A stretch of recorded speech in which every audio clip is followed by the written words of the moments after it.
Hello, I'm Tootight Lautrec, and welcome back to Glitterature Alley, your back street, off the beaten path, under the radar, and beyond the pale place to sparkle up your senses while we talk about all things literary. And this week, we've got sex, jealousy, betrayal, cross-dressing, and finally a love match at the end. And that's just last night in the Sonnetarium. But coincidentally, it's also what we have in this week's play, Cymbeline, by William Shakespeare, because it's ShakeTube 2020. Now, leave it to me to choose another of what they call one of Shakespeare's problem plays, but it is indeed a problem. It's a play that Harold Bloom very politely says has an excess of plot. And the understatement of the century is in that one phrase right there. In fact, it's quite an amazing feat for a writer. Shakespeare juggles at least 3 different plots, but he does so with such dexterity and with such an acute eye on language. It's really a remarkable feat, and it's quite a miracle of construction. Now, I'll give you the least amount that you need to know about what's going on in this play so that you can get a sense of it, but there's no way it can be summarized effectively or concisely. So, in terms of plot, there's a battle between England and Rome.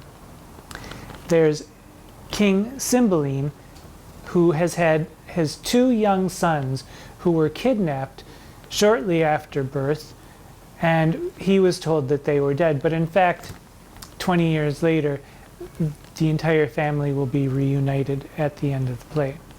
And thirdly, and most importantly, there's the love story.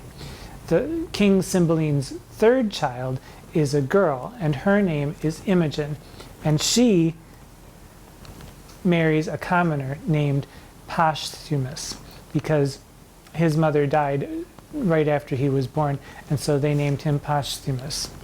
No kidding. So the love story is the real story in Cymbeline, and so much so that I think the play should probably be called Imogen and not Cymbeline. But to give you some broad strokes of what's going on, Cymbeline's first wife, King Cymbeline's first wife, the mother of the 2 sons and Imogen, died when they were very young, and he remarried a woman who is called in the play only the Queen. The Queen is the equivalent of the evil stepmother, and of course, like every evil stepmother, she has to have an evil child, and that child is a male child, and the Queen would like to marry off Cymbeline to this male child so that she can kill off the king, and her son will become king, and she and her son will rule over the kingdom. Imogen, meanwhile, behind their back, betroths herself to this commoner named Posthumus, and Posthumus is banished. Imogen is punished, and in fact, this play is all about separations and reunions. That's the basic gist of the entire thing. It's separations and reunions. So while Posthumus is away, he makes a bet with a guy he barely knows named Iachimo, I think. After boasting about Imogen's fidelity, he bets Iachimo that Iachimo can't seduce her. Iachimo goes back to England, tries, fails, breaks into her bedroom in a really thrilling scene, breaks into her bedroom and while she's sleeping, and examines her body and steals the bracelet that Posthumus gave to her, and goes back, lies to Posthumus about it, says that he slept with her, and this basic understanding sets all kinds of things in motion. And a lot more happens after that, but I'll spare you. What I will say is that the one thing is I was really struck by once again, the difference between reading a drama versus reading poetry and reading fiction. In fiction, I'm able to completely immerse myself into the world with no problem. In poetry, I am also sometimes able to do that, but it requires a higher amount of attention. And with drama, necessarily, there's a lot missing. One must supply what's not on the page. One must supply what might be on the stage to know what's happening and why it's happening and how it's happening on the stage, and all kinds of things that can augment the experience. So, like Love's Labour's Lost, a lot of the motivations for the characters in here are oblique, and the explanations for the movement from plot point to plot point are either weak or completely non-existent. And what I became aware of while I was reading was that the importance of spectacle in drama is utmost. I mean, it's meant to be a drama, and you can tell that this has many scenes that lend themselves to a spectacular stage moment. So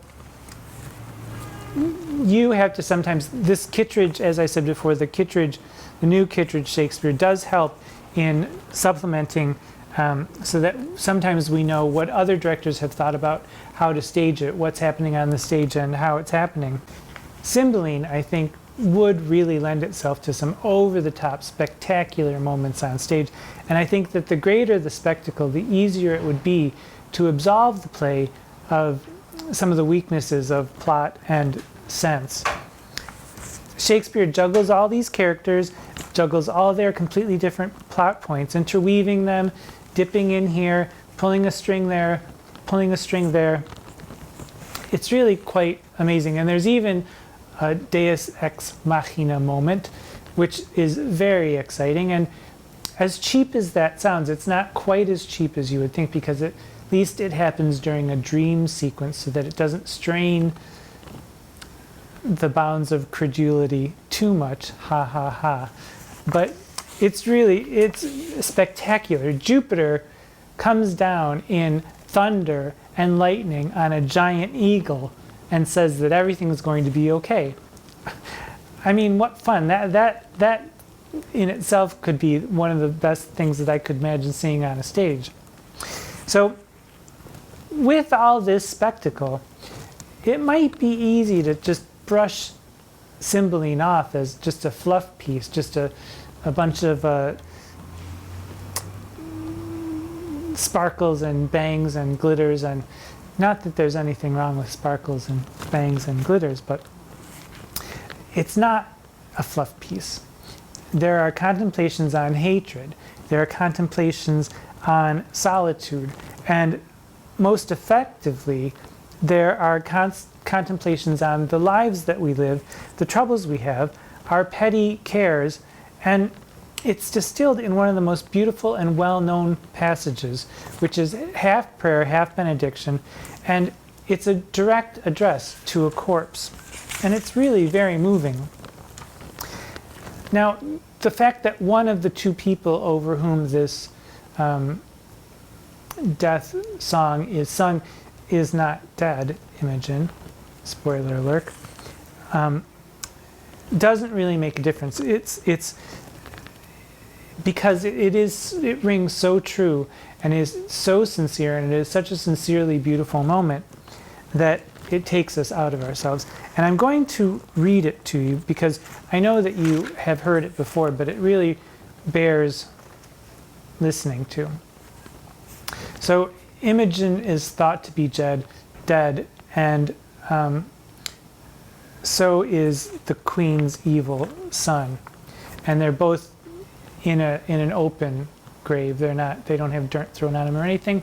So when Imogen wakes up later, it's fine. But this is the song that these three men sing.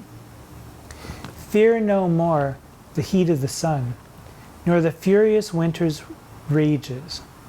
Thou thy worldly task hast done, home art gone, and taken thy wages. Golden lads and girls all must as chimney sweepers come to dust. Fear no more the frown of the great. Thou art past the tyrant's stroke. Care no more to clothe and eat. To thee the reed is as the oak. The scepter, learning, physic, must all follow this and come to dust.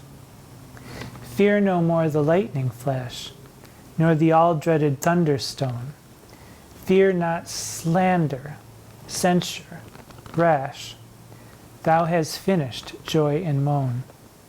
All lovers young, all lovers must consign to thee and come to dust. No exorciser harm thee, nor no witchcraft charm thee. Ghost unlaid forbear thee, nothing ill come near thee. Quiet consummation have, and renowned be thy grave. Which is really beautiful. The direct address to a corpse saying, all your worries are over. Every petty thing that you've thought about. It's really, it's a moment that is, it lifts us out of the spectacle. It lifts us away from the ridiculousness of the plot points. It lifts us into a state of chilling contemplation about what life really is and how we worry about things that may be actual worries, but one day it will all be over, which is sort of a comfort, but is it really? And it brings us out of ourselves to recognize the vanity of all things and the comfort that can come from letting it all go. It's truly magical. So if the rest of the play were just a bunch of sound and fury swirling around and did nothing except produce this one gem, I'm okay with that. That's absolutely fine. Sometimes writers write and they write and write and write all kinds of uninspired drivel, only to push and push and push until they get to one true moment. And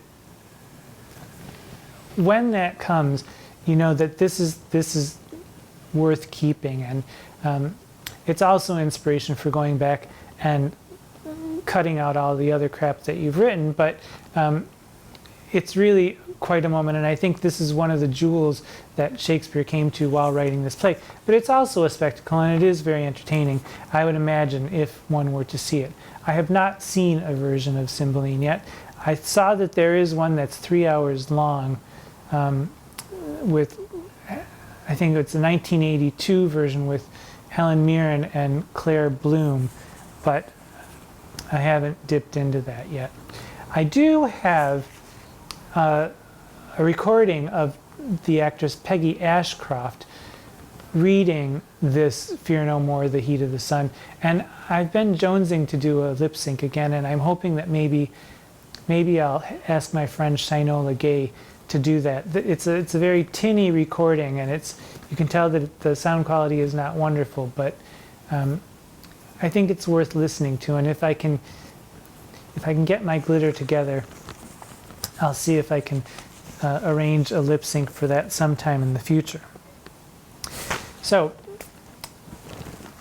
Cymbeline, a problem play, completely worth your time, if only so that you get to that moment of Fear No More, The Heat of the Sun. It's a play about separation and reunion, and it's quite a spectacle. It's spectacular even if you're only in your bedroom and thinking about it in your mind and how it might come to pass. So the world, although not filled with Jupiter coming down in lightning and thunder on an eagle, is still filled with wonders. Pay attention. Until we meet again, I'm Tootight Lautrec. Mwah.